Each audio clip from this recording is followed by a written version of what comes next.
I'm determined to drive more than 300 miles across 2 states just to see my sick brother one last time on nothing but this ancient lawnmower that barely hits 3 miles an hour.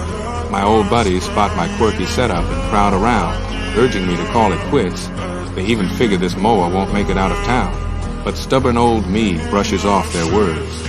Out on the road, though, a truck zooms by, its wake whipping off my hat. When I grab it back and climb aboard again, no matter what I try, it just won't start. This faithful companion of mine for years finally calls it quits right then and there. My first attempt barely gets anywhere before it flops. I look a bit down in the dumps, with no choice but to head back to town. Folks figured I'd drop this wild idea for good, but come the next morning, I grab my only $300 in savings and snag a used 1966 mower. This time, after putting some miles behind me, hitting a downhill stretch, my brakes give out all of a sudden. The mower starts shaking as it barrels down the slope. With that heavy trailer in tow, no way to stop, this ancient mower hits the fastest speed of its life. Lucky for me, the engine fights back against the momentum and grinds to a halt on flat ground. People rush over to check out the rig, finding it's basically falling apart. I pull out my wallet with a worried frown. I know fixing the mower is going to cost a pretty penny, so I have my daughter mail me my Social Security check and hit the road once more.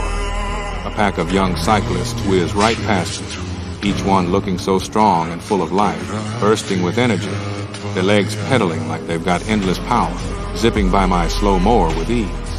To keep from getting in their way, I pull over to the side. I wave hello to these young riders. It takes until the sun's about to dip before I chug into the cyclist's campsite on my mower. Even if I'm dead last, those kind young folks still cheer and clap for me. By the warm campfire, watching all those youthful faces milling about, I hang my head a little, feeling blue, marveling at their prime of life. Right after leaving camp, the sky suddenly clouds over. I know a downpour's on the way. Hard to picture what a soaking would do to these old bones of mine. Lucky break.